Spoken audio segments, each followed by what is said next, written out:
سحر، ساحر جادوگر کو کہتے ہیں۔ اس زمانے میں جادو کا بڑا زور تھا۔ اللہ تعالی جس نبی کو جس قوم جس علاقے کی طرف بھیجتا ہے، وہاں جو بیماری یا جو ایسے سلسلے ہوں، اللہ اسی طرح کے کمالات نبی کو عطا کرتا ہے۔ حضرت عیسیٰ علیہ السلام کے زمانے میں بیماریوں کا زور تھا، طبیب بڑے ٹوٹکے کرتے تھے۔ اللہ نے ان کو وہ شان عطا کی کہ وہ مردے زندہ کرتے تھے، مٹی کی مورت بنا کر پھونک مارتے تھے، وہ اڑنے لگ جاتا تھا، برس والے پر کوڑ والے پر ہاتھ پھیرتے تھے، وہ تندرست ہو جاتا تھا، مردے کو زندہ کرتے تھے، اور فرماتے تھے تم نے گھروں میں جو کچھ جمع کیا جو کھا کے آئے ہو مجھ سے پوچھ لو میں بتا دوں۔ تو اللہ تعالی نبیوں کو کمالات عطا فرماتا ہے۔ یہ فرعون یہی سمجھا کہ موسیٰ علیہ السلام جادو کر رہے ہیں، اس نے جادوگروں کو مقابلے پر بلایا۔ جادوگر چونکہ جادو کو جانتے تھے کہ جادو کیا ہوتا ہے، انہیں جادو کی سمجھ تھی، وہ چونکہ سیکھے ہوئے تھے اور یہی ان کا پیشہ تھا، انہوں نے فرق سمجھ لیا کہ ہم جو کر رہے ہیں وہ جادو ہے، موسیٰ علیہ السلام جو کر رہے ہیں وہ جادو نہیں ہے۔ اسی لیے وہ فوراً جھک گئے، ایمان لے آئے اور کہا کہ ہم موسیٰ اور ہارون علیہ السلام کے رب پر ایمان لاتے ہیں۔ وہ فرعون کا وہ خواب کہ میں جادو سے مقابلہ کر لوں گا، یہ کر لوں گا، وہ بھی دھرا رہ گیا۔ وہ خدائی کے دعوے کرتا تھا، اپنے آپ کو رب کے کہلواتا تھا کہ میں تمہارا رب ہوں، انا ربکم الاعلی، میں تمہارا رب اعلی ہوں۔ تو خود اسی کے بلائے ہوئے جادوگروں نے انکار کر دیا۔ اس نے ان کے ایک طرف کے ہاتھ ایک طرف کے پاؤں کاٹے، پھر ان کو مار دیا۔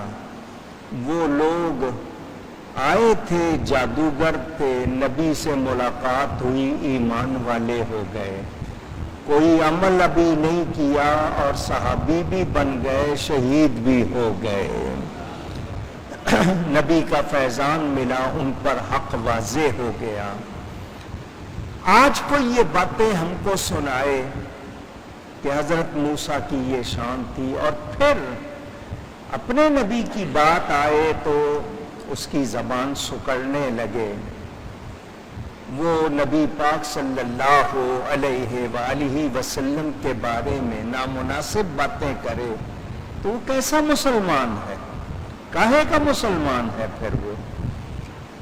میں نے دنیا میں بڑے بڑے بورڈ لگے ہوئے دیکھے دوسرے ملکوں میں، انہوں نے بورڈ لکھے ہوئے، وہ حضرت عیسیٰ کو جیسس کہتے ہیں، Jesus is alive, Jesus is great, یعنی عیسیٰ بڑے عظیم ہیں، عیسیٰ زندہ ہیں، عیسیٰ بڑے باکمال ہیں، چھوٹے چھوٹے کہانیاں بنا کر وہ بچوں کو دے رہے ہیں حضرت عیسیٰ کے بارے میں، عیسائی بنانے کے لیے۔ وہ تو حضرت عیسیٰ کی وہ باتیں بھی کر رہے ہیں جو ان کی نہیں ہیں، ہمارے نبی کی تو ہر بات محفوظ ہے، اور نبی پاک جیسے کمالات کسی اور کے نہیں ہیں۔ پھر مسلمان کہلا کے یہ کہنا کہ نبی کو دیوار کے پیچھے کا علم نہیں، نبی کچھ نہیں جانتے تھے، اپنے دانت نہیں بچا سکے، یوں نہیں کر سکے، وہاں نہیں کر سکے، یہ ایسی باتیں کرنے والے مسلمان اگر کہلاتے ہیں خود کو تو مان لیجئے کہ وہ مسلمان نہیں ہے۔ مسلمان ہو اور نبی پاک صلی اللہ علیہ وسلم کی توہین کرے، تکذیب کرے، ان کے کمالات کو جھٹلائے اور پھر کہے کہ میں نبی کا امتی ہوں، ایسی بات ہو سکتی نہیں۔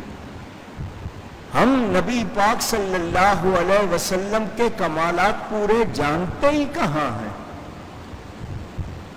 ہم سے تو پورے بیان بھی نہیں ہو پاتے، تو جس کے کمالات کا شمار ہی نہیں ہے، پورا بیان بھی نہیں ہے، اس کے بارے میں غلط باتیں کرنا یہی ظاہر کرتا ہے کہ ان لوگوں نے صرف زبانی کلمہ پڑھا ہے مگر یہ ایمان والے نہیں ہیں۔ تو ہم انبیاء کرام کی شان کو مانتے ہیں، ان کی عظمت کو مانتے ہیں، ان کے کمالات کو مانتے ہیں، مگر ہمارا یہ عقیدہ ہے کہ جس کسی کو جو کمال ملا ہے رب تعالیٰ کی عطا سے ملا ہے، رب تعالیٰ کی عطا کے بغیر ہم مانتے نہیں۔ تو رب تعالیٰ عطا فرمائے، خود ان کی شان بیان فرمائے تو ہمیں ماننا چاہیے، انکار کریں گے تو پھر ہمارے لیے کوئی خیر کے معنی بھلائی، کوئی بھلائی نہیں۔ تو آپ نے یہ سن لیا۔ اللہ تعالیٰ ارشاد فرماتا ہے فَلَمَّا جَاءَتْهُمْ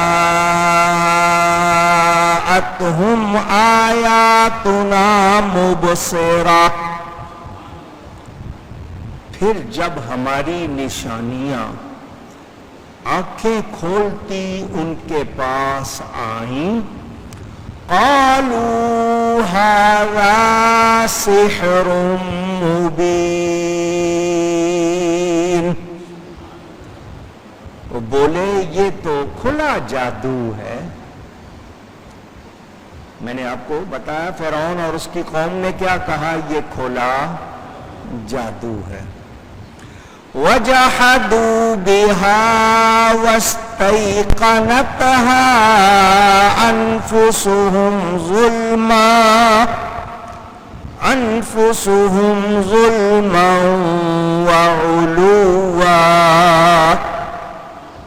وہ اللہ کی نشانیوں کے منکر ہو گئے، انکار کرنے والے، اور ان کے دلوں میں ان کا یقین تھا ظلم اور تکبر سے۔ ید بیضا اور لاٹھی، دو معجزے، لاٹھی پھینکی ہے، سانپ بن گیا، اگر واقعی جادو ہے تو کوئی اور کر کے دکھا دے، گریبان میں ہاتھ ڈال کے نکالنا تو وہ سفید چاند کی طرح چمکے، یہ کھلی ہوئی بات تھی، اس میں جادو کا کوئی گزر نہیں تھا۔ دیکھنے والا دیکھ رہا ہے، کیا کمال ہے، کیا بات ہے۔ وہ دیکھنے والے شک و شبہ نہیں کر سکتے تھے،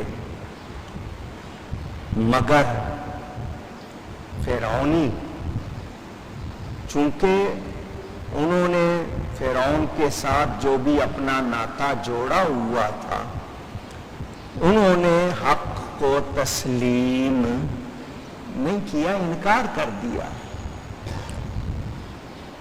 اپنے دلوں میں جو کچھ ان کے بیٹھا ہوا تھا اس کی وجہ سے انہوں نے انکار کر دیا۔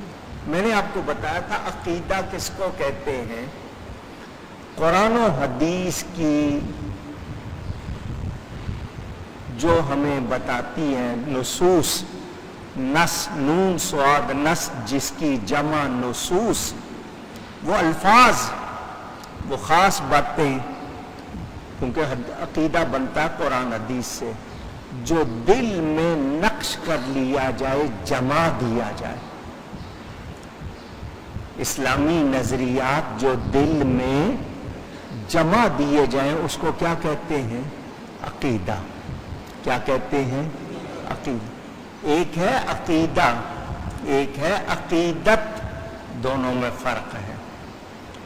کوئی اچھی چیز، پاکیزہ چیز دیکھی اور دل میں اس کے لیے جگہ بن گئی، اس کو عقیدت کہتے ہیں.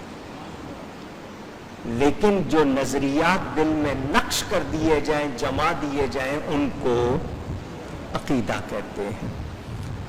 وہ لوگ جو فرعونی تھے وہ فرعون کو رب مانتے تھے، اس کے زیر اثر تھے.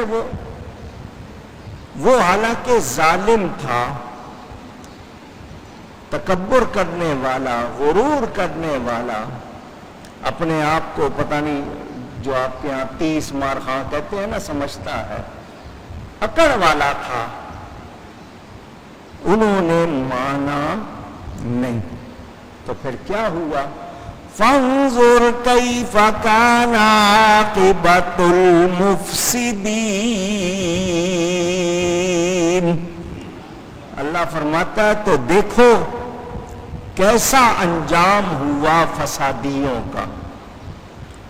فساد کا مطلب خرابی کرنے والے. یہ جو برا کرنے والے، خرابی کرنے والے، پھر ان کا انجام کیا ہوا؟ فرعون اور اس کا لشکر غرق کر دیا گیا. بڑے دعوے تھے خدائی کے، بڑا تھا ان کو اپنی اکڑ پر، اس پر مان تھا بہت. کیا ہوا؟ غرق کر دیے گئے. جو بھی تکبر کرے گا، جس کو آپ کے ہاں غرور کہتے ہیں، اس کو کبھی ہدایت نہیں ملے گی. یہ تکبر اللہ کی شان ہے، کسی اور کو ہرگز نہیں کرنا چاہیے. ذرا سا آپ کے ہاں کوئی تھوڑا سا تکبر کرتا ہے، ٹھوکر لگ جاتی ہے. اور چھوٹی سی مکھی آپ کے منہ سے نہ ہٹے، خود کو تھپڑ مار لیتے ہیں آپ یا نہیں مار لیتے؟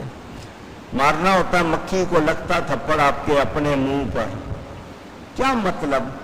تکبر کا انجام برا ہوگا، کبھی اچھا نہیں. وہ فرعونی جن پر تکلیف اور مصیبت آتی تھی فرعون کی طرف سے، تو وہ موسیٰ علیہ السلام سے مدد مانگتے تھے، فریادی ہوتے تھے. انہوں نے حالانکہ موسیٰ علیہ السلام کو نبی مانا نہیں، صرف دل کے اندر بھی مان لینا اور زبان سے نہ کہنا، یہ بھی ایمان اونچی کہیے